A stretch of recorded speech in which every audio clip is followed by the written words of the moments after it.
Hard shake blur app, best for all formats. Add motion tile now.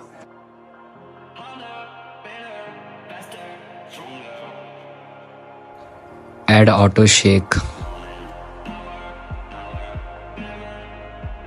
Keep frequency to the full maximum. In amplitude, keep one keyframe at 15 and second keyframe at 0. Evolution -50. Keep the value of seed at 10. In angle, keep one keyframe at 180 and second keyframe at 0.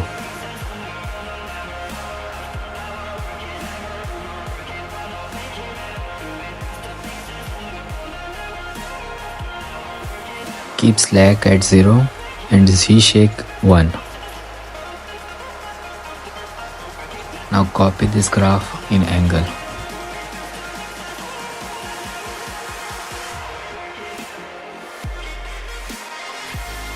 In the amplitude, make this graph.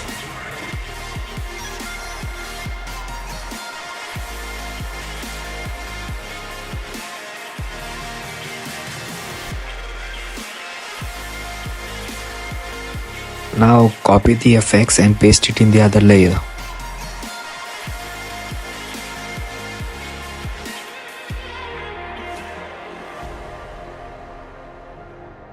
Let's add an exposure to enhance this effect.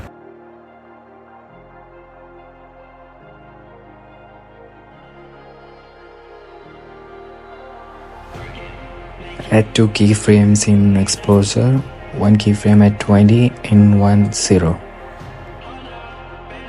Click on graph and make this one. Okay. Copy this effect and paste it in the other layer. That's it. We are done. Thanks for watching, guys. I hope you learned something on this video.